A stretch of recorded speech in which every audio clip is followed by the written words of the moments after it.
few things that I wanna say. I say yes, you say no way. Living most of disagreeable. You love me night, I love you now. I love the sun, you love the moon. Living most of disagreeable.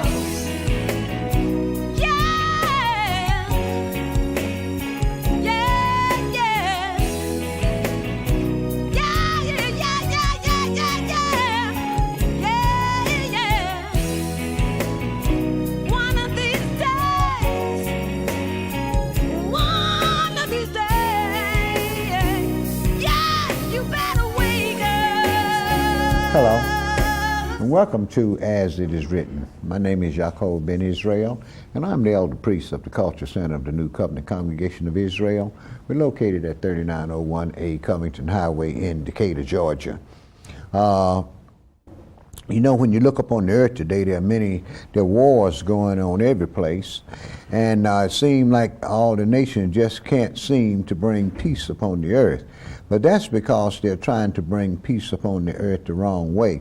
They're trying to bring peace upon the earth through religion, and war is nothing but politics. That's all it is. One person trying to tell another one what they can and what they cannot do, what they like and what they don't like.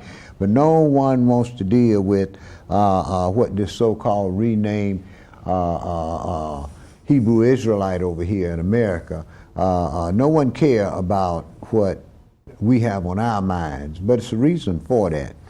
Whether you know it or not, once Lucifer gets thrown out of heaven, you can read this in the book of Revelation chapter 12, and then go read Isaiah chapter 14. Once Lucifer gets thrown out of heaven, according to the book of Revelation, he's coming to make war with the people who produced the man-child that was going to rule all nations, who is the Messiah. His name is Yeshua, not this Jesus Christ y'all talking about, but the brother that was named Yeshua, that was born in Bethlehem of Judea. As far as this Jesus is concerned, that's some stuff that these white folks came up with, and we've been dealing with it simply because we don't do the research. And this has been our downfall, especially in the last 40 years since the Civil Rights Movement. I should say, yeah, it's 40 years. We don't do the correct research in order to find out a lot of things that's going up on the earth. But the Messiah told us to watch for certain things. And the thing of it is people just aren't watching. And the reason why they aren't watching, because we go to church and throw money at the preacher, thinking that we're gonna buy our way into the kingdom that's being set up, but it won't be so. You're gonna have to earn this one, like Messiah said. In that day, many gonna say, Adonai, didn't we cast out demons in your name? Didn't we do all these great works in your name? And I'm gonna say, get away from me, you work of iniquity. I never knew you. Not that I knew you but at one time, but I never knew you. Let me read something to you out of St. Luke that the Messiah had to say pertaining to our people. This is St. Luke chapter 21, and I'm going to start this at verse 17. It says, verse 16, it says, and you shall be betrayed both by parents and by brothers and by kinfolks and friends, and some of you shall they cause to be put to death. And you shall be hated of all men for my name's sake. You notice don't nobody live in our neighborhoods except who have to live in our neighborhoods. What we do is we move in everybody else's neighborhood. We don't care nothing about our own neighborhood. We move in other people's neighborhood, and our neighborhood ran down. Now we don't have an economic base in our neighborhood, a viable economic base. But as we begin to see, all the other nations are setting up things in their neighborhoods so that they can deal among their own people. But we like sharecropping. We like going to the Gentiles and getting paid and then going back and spending our money with them, and they love it so. But let me finish this up here. It says, But there shall not a hair of your head perish. In your patience possess you your souls. And when you shall see Jerusalem compassed about with armies, then know that the desolation thereof is nigh. Then let them which be in Judea flee into the mountains, and let them which are in the midst of it depart out. And let not them that are in the countries enter thereinto. But yet and still, we have brothers taking pride in going back over to the land of Israel, talking, I'm going to see my land, but when they go over there, they can't see no more than the Israelis allowed them to see. Me, myself, I don't want to go home until I can claim something and say, this land is mine. Then I have a heritage to give to my children. A heritage, too, that nobody can take from me.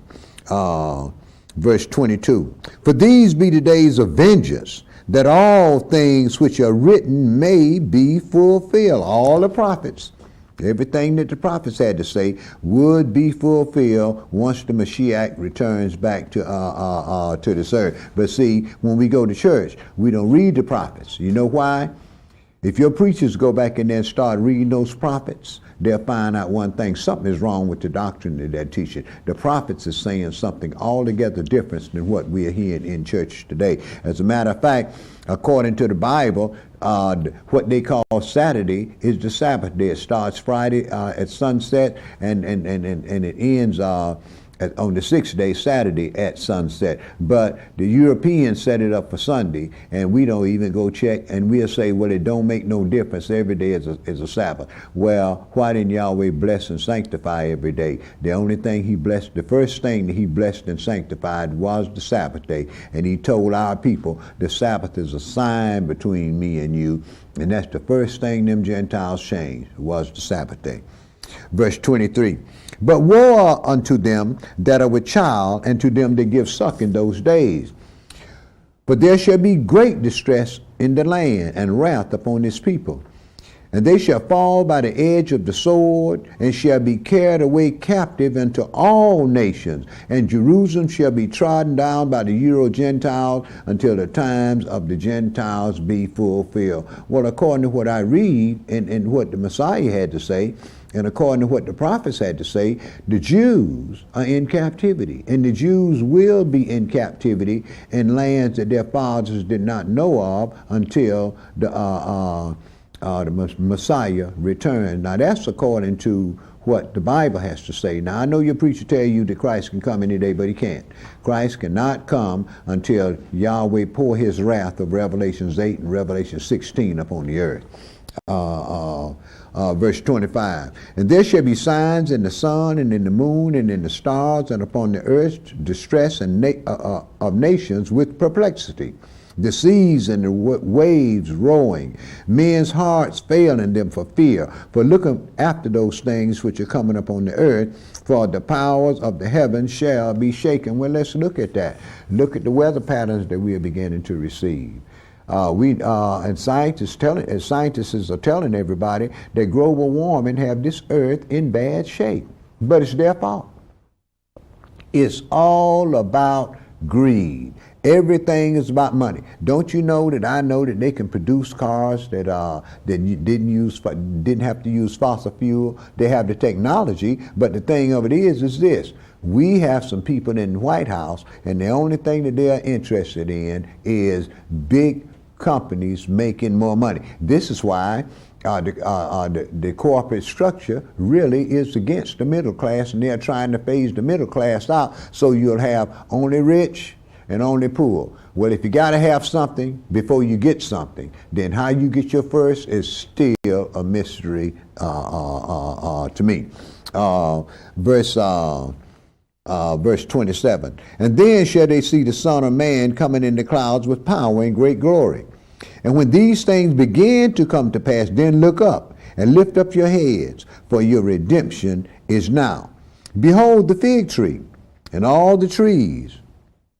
When they now shoot forth, you see and know of your own self that summer is nigh at hand. So likewise you, when you see these things come to pass, know that the kingdom of Elohim is near at hand. The phone number here is 404-873-1349. 404-873 1, 3, 4, 9. And the way I do things, if I talk about things that you don't want to talk about, then what you do is you call in and we can talk about something that you want to talk about. Just call in with something that makes some sense. Don't call in here with that grapevine stuff, because that grapevine stuff is what got us in trouble now. But you know, it's many people saying that, well, hey, you know, the Messiah came to save the world. That's what John said. But the Messiah himself said he was not sent but to the lost sheep of the house of Israel. You have to understand what was going on in the scripture. Yahweh made covenants with our people. And the Mashiach was a part of those covenants that was made, that we would have a sacrifice that would be sent, because it was impossible for the blood of animals to cover sin. But this was given our fathers as a grace when they was in the wilderness until the Messiah was come. This is why Paul said that blindness in part has happened to Israel until the fullness of the Euro-Gentile be come in. Well, what will be the fullness of the Euro-Gentile? Let me go back in the book of Revelations and read some things to you about Revelation. Now, you know that Paul said in Thessalonians, Paul warned about the man of sin that was going to be revealed, and people aren't noticing that there is going to be the way that things is being set up, that the Europeans is getting ready to set up a thing wherein people are going to worship a man according to the scripture here. Now, this is in 2 Thessalonians chapter 2 and verse 1. Saul said, "Now we beseech you, brethren, by the coming of the Adonai Yeshua HaMashiach, and by gathering together unto him, that you be not soon shaken in mind, nor be troubled, neither by spirit, nor by word, nor by letter, as from us, that the day of the Mashiach is at hand. Don't let no man deceive you by any means, for that day shall not come except there be a falling away first." A falling away from what? The truth.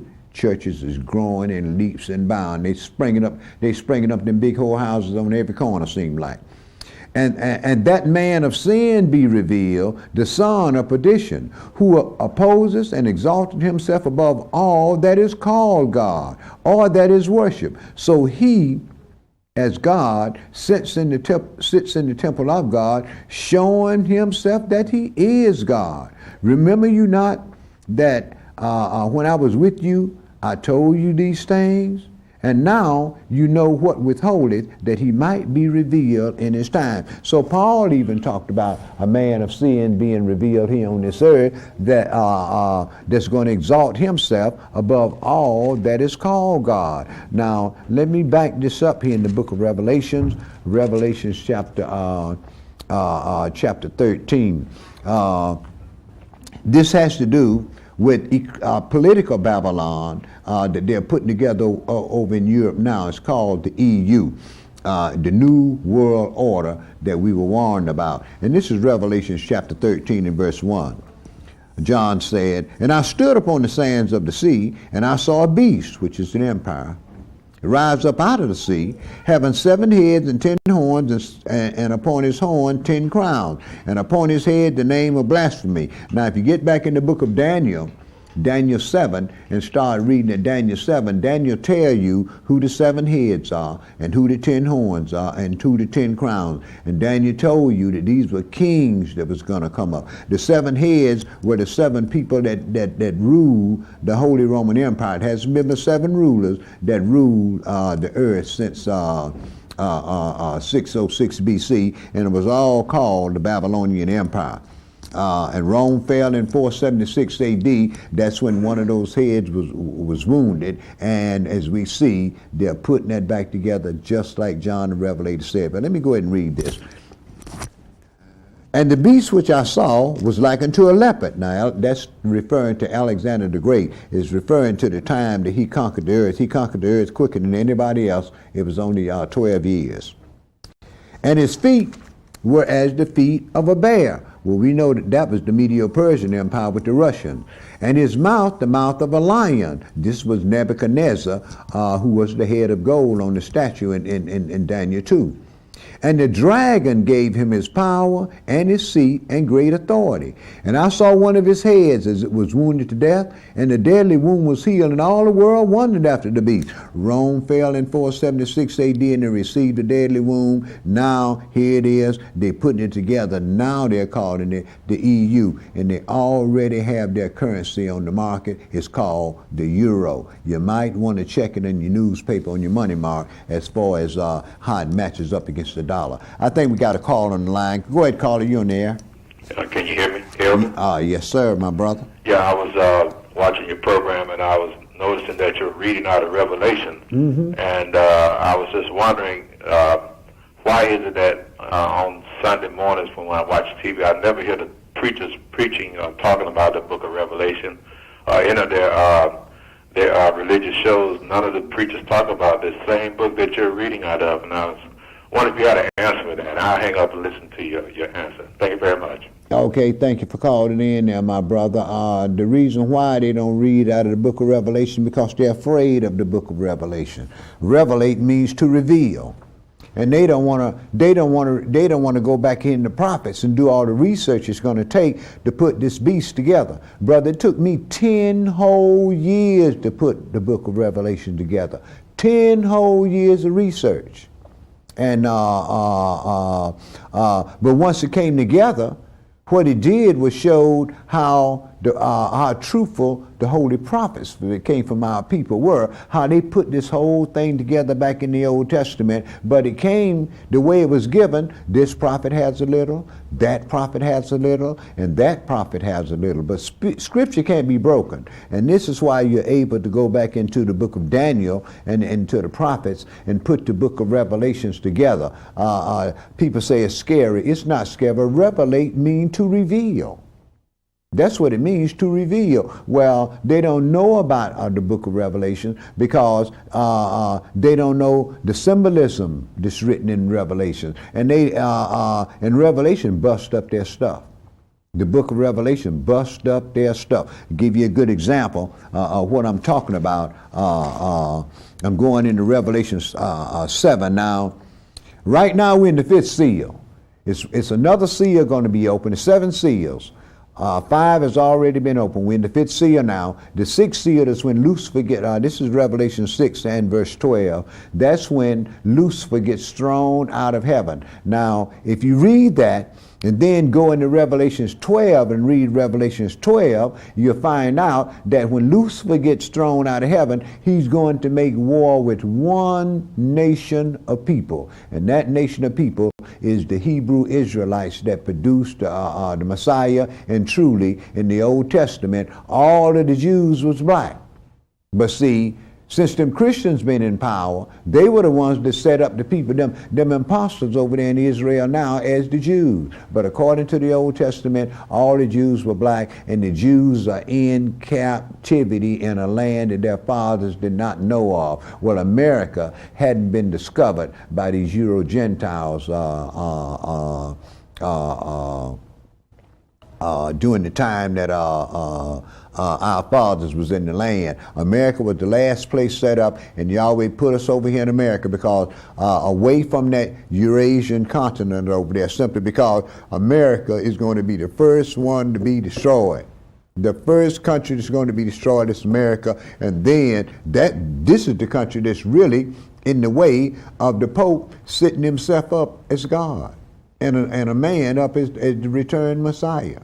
You see, but once this Protestant, this Protestant stronghold gets destroyed by Russia, then Europe is go ahead and put that Holy Roman Empire together, and wherever our people are on the earth, we got 9 tribes that scattered all over Europe and Asia, and we're going to have the worst problem we ever had in our life. This is why the Messiah said it's going to come a time when whosoever killed you would think he did God a favor. We are the only people on the earth that don't have large companies on the stock market that our people can benefit from. But let me read the reason, one of the reasons to you why people don't want to deal with the book of Revelations here, because Revelations tell you who God's servants are. See, We got people from all nations, churches set up everywhere, and everybody talking about their God's servants, right? Well, let's see what John the Revelator had to say. I'm inclined to believe what the book had to say more than I'm inclined to believe what I see with my eyes in the street, because I believe half of what I see and some or none of what I hear. You know why? What people are talking about and what people are doing is not written down in this book, y'all. Let me read something to you in Revelation chapter 7. This is just before Lucifer gets thrown out of heaven. This is Revelation 7 in verse 1. And after these things I saw four angels standing on the four corners of the earth, holding the four winds of the earth. He's talking about the four kingdoms now. That the wind should not blow on the earth, nor on the sea, nor on any tree. And I saw another angel ascending from the east, having the seal of the living God.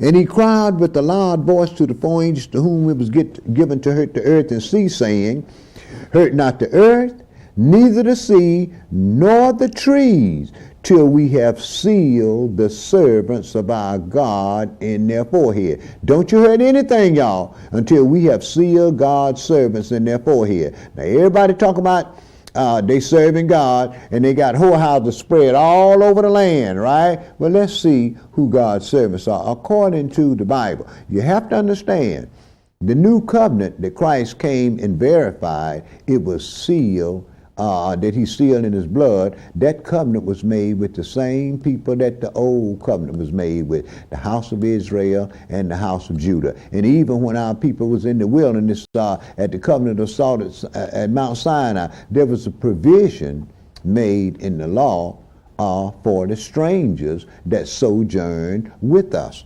Okay, let me now remember, it said, don't hurt anything till we have sealed the servants of our God in their forehead. Verse 4, Revelations 7 and verse 4.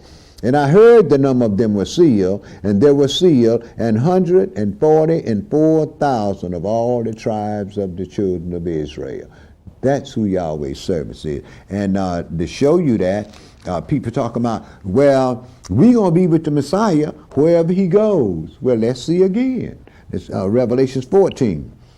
John said, I looked, and behold, the Lamb stood on Mount Zion, and with him 144,000 having his Father's name written in their forehead. These are the ones that follow the Lamb whithersoever he goes. I mean, you can't beat that. See, but with the things that this is another reason why the people don't go in the book of Revelation. Now, let me read something to you after the 1,000 years that Christ reigns on this earth here. This is Revelation chapter. If I can find it. Good grief, where is? Oh, here it is. I'm going into Revelations 21. Now, after the Messiah had reigned 1,000 years, we're going to pick it up. This earth is going to become the judgment, great white throne judgment set up, and the people that wasn't written in the book of life, all of them was raised up and thrown in the lake of fire and everything and so forth, what y'all call hell. Hell is really the grave. Everybody that didn't make it was thrown in the lake of fire. Now let me read something to you here that took place after the Messiah, after that 1,000-year reign on this earth. This is Revelations 21 and verse 9. It says, And there came unto me one of the seven angels, which had the seven vials full of the seven last plagues, and talked with me, saying, Come here, I will show you the bride, the Lamb's wife. Now, the church say they the Lamb's wife, right? Now, what John says here in Revelation, come here, I'm going to show you the bride, the Lamb's wife. Revelations 21 and verse 10. And he carried me away in the spirit to a great and high mountain and showed me that great city, holy Jerusalem, descending out of heaven from God, having the glory of God. And her light was like unto a stone most precious, even like a jasper stone, clear as crystal, and had a wall great and high, and had 12 gates, and at the gates 12 angels, and the names written thereon, which are the names of the 12 tribes of the children of Israel. On the east 3 gates, on the north 3 gates, on the south 3 gates, and on the west 3 gates. And the wall of the city had 12 foundations, and in them the names of the 12 apostles of the Lamb. So if If the new city of Jerusalem only had 12 gates, and at each gate had one of the names of the children of Israel on it, where's everybody else's gate?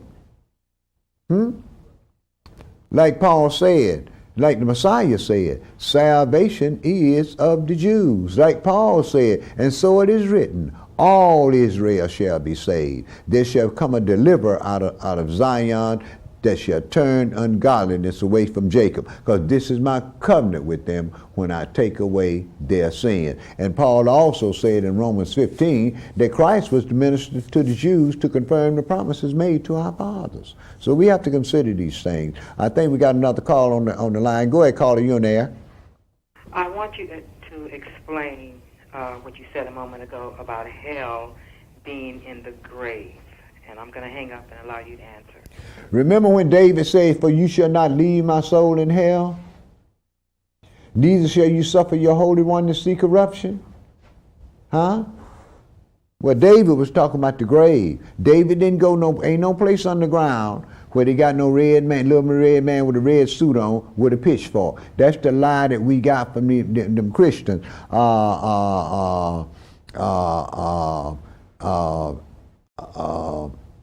What you do, my sister, is let me read something to you. And let me read something to you out of the book of Revelation. If you got your book, pick this up, and we're going to pick this up at Revelation chapter 20 and verse 11. I like for the book to do my talking for me, because, man can make his mouth say anything. But, people that have a tendency to read, to believe what's written in this book, if they can understand it. And the reason why they don't understand it is because your preacher never get in Revelation, want to deal with Revelation. But let me read something to you that's going to happen. I'm going to pick this up in Revelation chapter 20 and verse 7. This is after the Messiah. I'll pick it up at verse 5. Revelation 20 and verse 5, it said, but the rest of the dead live not again until the 1,000 years were finished. This is the first resurrection. Blessed and holy is he that has part in the first resurrection. On such the second death has no power.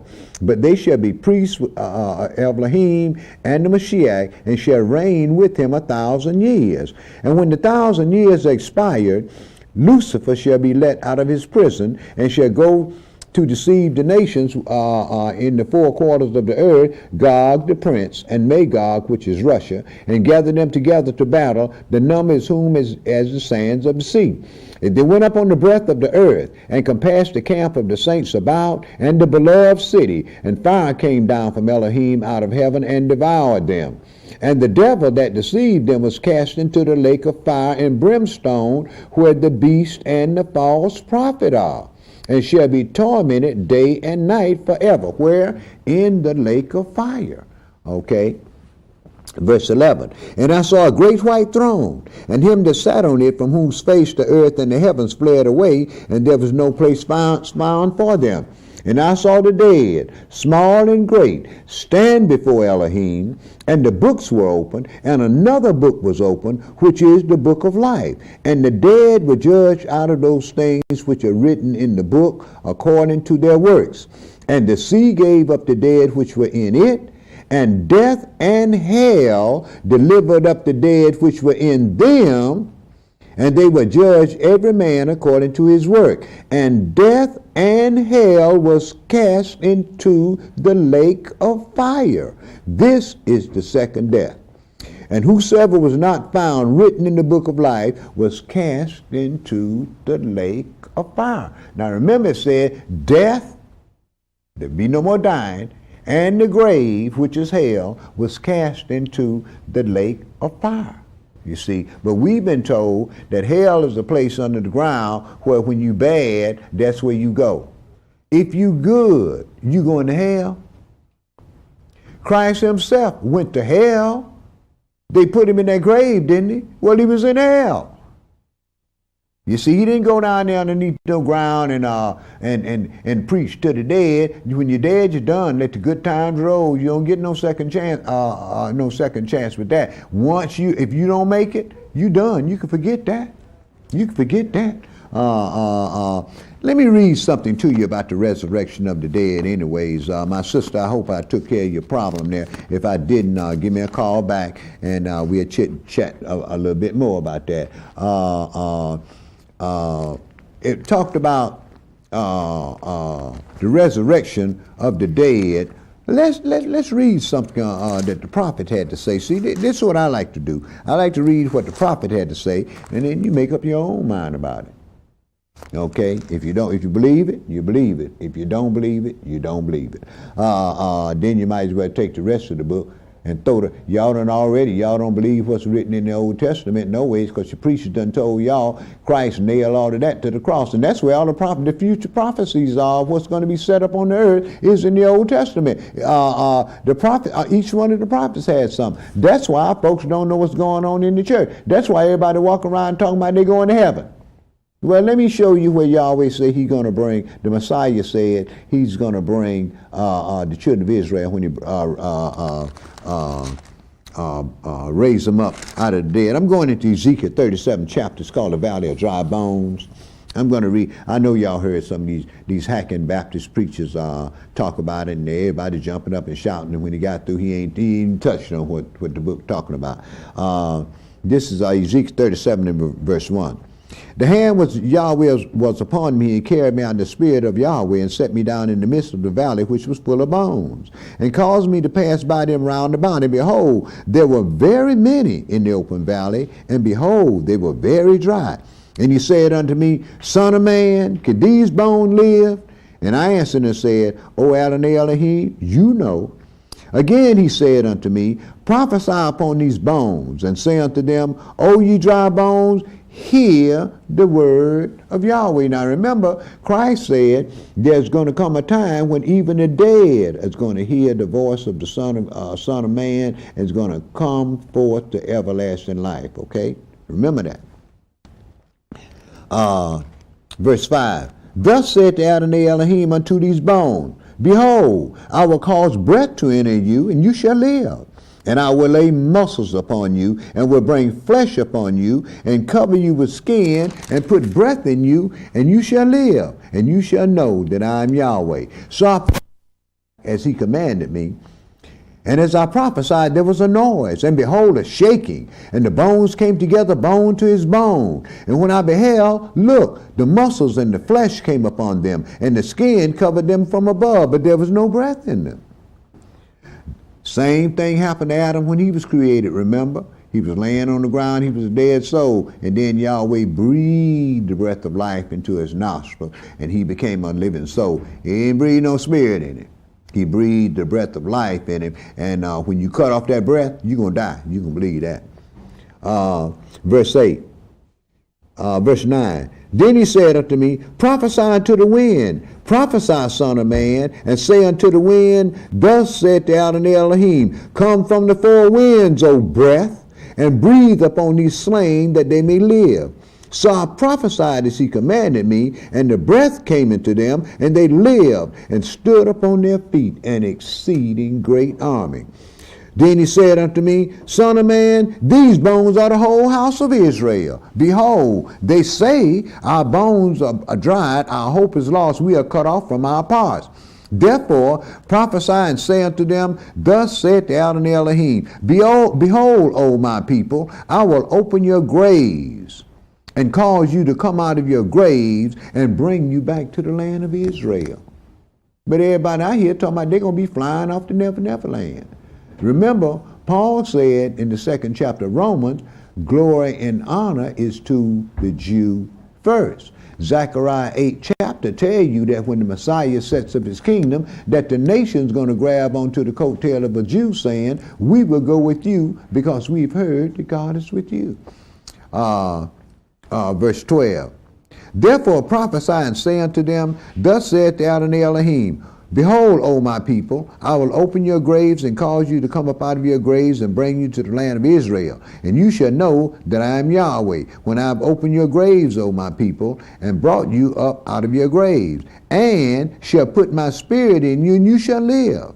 And I will place you in your own land. Then shall you know that Yahweh has spoken it and performed it, said Yahweh. So we can very well, if you go on and finish reading that chapter, what he's talking about is taking the two sticks, which he broke up the house of Israel and the house of Judah. He's going to take those two sticks. It's the same chapter, Ezekiel 37. He's going to break up those two sticks and bring them back together, and they're going to become one nation in his hand. As a matter of fact, I think I read that this is Ezekiel 37, and I'm going to start this at verse 15. It said, the word of Yahweh came again unto me, saying, moreover, you son of man, take you one stick and write on it for Judah and the children of Israel his companions. Then take another stick and write on it for Joseph, the stick of Ephraim, for all the house of Israel his companion, and join them one to another into one stick. And they shall become one in your hand. And when your children of your people speak unto you, saying, will you not show us what you mean by these? Say unto them, thus saith the Adonai, Elohim, behold, I will take the stick of Joseph, which is in the hand of Ephraim, and the tribes of Israel his fellows, and put them with him, even with the stick of Judah, and make them one stick, and they shall be one in my hand. And the sticks whereon you write it shall be in thine hand before their eyes, and say unto them, thus saith the Adonai Elohim, behold, I will take the children of Israel from among the heathen where they be gone, and will gather them from every side, and bring them into their own land. Now, if the people in Israel are the Jews today, then this book here told a lie, because he said he was going to gather his people from every side, not just out of Europe. And if you check back in history, when Titus invaded Jerusalem, the people that he saved alive, they didn't go into Europe. He sold them to the Ethiopians to work in the salt mines. That's how we got down in Egypt. You might want to do some work on a workup on the university that was set up at Alexandria. You might want to look up the Essenes and see what that was all about. And you'll find out that these was our people trying to preserve these scrolls and so forth, because them Gentiles was coming in, kicking butt and taking names. Verse 22. And I will make them one nation in the land upon the mountains of Israel, and one king shall be over them all. And they shall no more be two nations, neither shall they be divided into two kingdoms anymore. Neither shall they defile themselves anymore with their idols or with their detestable things, nor with any of their transgressions. But I will save them out of all their dwelling places wherein they have sinned, and will cleanse them. So shall they be my people, and I will be their Elohim. You can't beat that with a stick. See, all the prophets talked about Israel being gathered out of the land, from the four corners of the earth, and put back in their own land. But see, people don't want to deal with that. People want to deal with what these Gentiles been teaching them all their lives, that everybody going up to heaven. Well, I tell you what, he told you was an African too. But I tell you what you do. You talk with some of those Africans and ask them about the Falasha, the Bantu, the Lemba, the Hutus, the Ashanti. Ask them about those people, and they will tell you, oh, that's Beta Israel. Right. Everybody, all the nations know who we are but us. Here we over here talking about we African, American, Negro, Gentile, whatever we decide to call ourselves this year. Well, according to the Bible, we are our location and the things that has happened to us. If you read Deuteronomy 28 chapter, you'll find out one thing. The things that has happened to us was already prophesied. Yahweh would take his hands in this Bible here and bring you all the way down through this Bible right over here to America first as slaves and then being captives in this country. But see, folks don't want to deal with that. See, We got Black History Month coming up, and everybody want to know about these folks that came over here in America. See, they give y'all all them educated people. You see, tell y'all got to get a good education, and you get a good education, you get anything you want. No, if you don't own it, you can't get nothing but what them Gentiles give you. And we can look around in our neighborhoods today and see what's happening with our young children. Children going to school, we telling them to get a good education and so forth and so on, but there are no jobs for them. And we gave up the economic base in our neighborhood, so we haven't got any jobs to give them. And I remember when I was a young man, all of our entertainers came in our neighborhood and performed in our neighborhood. So the money stayed at home. Now the money goes downtown, it goes out to Chastain Park, it goes every place but to us. We don't benefit from it at all. Now all the other nations benefit from it. You know why? It's their turn. It's their time. Yahweh gave them a certain amount of years, 2,520 years to rule the earth in the 2nd chapter of Daniel, and they must rule that 2,520 years, and they're right at the tail end of it right now. This can't go on forever. Yahweh set a redemption date for his people, and we just have to wait until that time comes. But the thing of it is, we have to get ourselves together. We have to get ourselves together spiritually, because we worship the gods of the nation. And what our people don't do, we go to a church, okay, it's Baptist. We will not get in the encyclopedia and see who started it. And I bet you if you look up whatever the religion you practice, look it up, and I bet you a Christian religion, and I bet you it was started less than 600 years ago by some European Gentile that was breaking up with another nation. Now that Islam stuff, that stuff didn't come along to the 1300s, and it didn't get in our people to last about the middle part of the last century, simply because it should have stayed over there in the Middle East among them Arabs. Abraham sons by his wife Keturah, and the sons of Shem, that's where it should have stayed at, over there with them fanatics. I think we got another call on the line. Go ahead, caller, you in there. Appreciate your teachings also, man. Appreciate you. I've been listening to you for a couple of weeks. I've been trying to do some research on that King Alfred plan. Yeah. And I researched Google. I can't find any information on that. Could you help me out with that, please? Okay, I'll tell you, anybody in there got a copy of that King Alfred plan? Anybody in the control room got a copy of the King Alfred plan? Okay, I'll tell you what you do, brother. Yes, sir. I'm gonna give you a phone number, and what you do is you call me at this phone number, yes, sir. and I'll stop by the church and get your personal information, and then what I'll do is send you a copy of it, and you can get the website off of that copy and go check it out for yourself. Okay? Okay, appreciate your work, and thank you for your wisdom. Okay, let me give you this phone number, brother. Okay. It's 404-630-0800. That's 404-630-0800. And I'm usually up to 3:30, 4 o'clock every morning studying. So if you have to call late, it doesn't mean it won't disturb me, and we might even get a chance to chat for a little while. But if you call that number. Now this program goes off in about another 10-15 minutes. Give me about 25 minutes and then call that number, and I get your information from you, because I know you don't want to give it on the air. My name is Rodney. Thank you again. Okay then. Okay, bye. What you say your name was? Missed it. That's all right. I know it. Okay.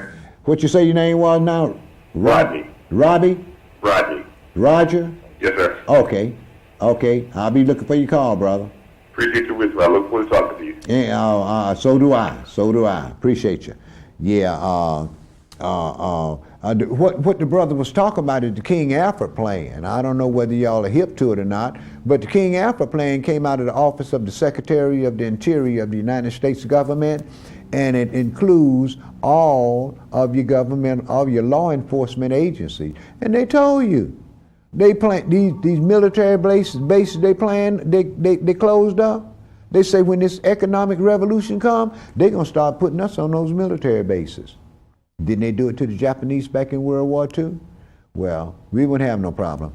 I don't know whether y'all been going to these gun and knife shows they've been having all out in the countryside and cow pastures and so forth. You might want to go. These folks is getting loaded up for bear. As a matter of fact, just day before yesterday on the History Channel, they showed some places right here in Georgia. They got weapons that they are selling that should be over there in Iraq. See? But they selling them to the public. We aren't buying them. Them Gentiles are buying them. You know why? They weren't ready for us when the civil rights movement came through. But guess what? They're ready for us now. Ask yourself, what do we add to the stock market? We are sharecroppers. We go, we work for massa, we get that money, then we put it in our hand there for a minute and go right back and pay it right back to massa again. A massa's brother, his uncle, or his cousin, or somebody. Everything goes right back. We sharecroppers. I think we got another call on the line. Go ahead, caller, you in there. Elder? Yeah, go ahead. Shalom, my brother. Shalom. Listen, I just wanted to bear witness to what you were saying about the religions and different denominations, and that they were started like no more than 500 years ago. 600, yeah. I was invited to a Baptist church just this past Sunday. So I did some homework. I've been researching it for some time. I just wanted to share this with everybody. The Baptist church really, first of all,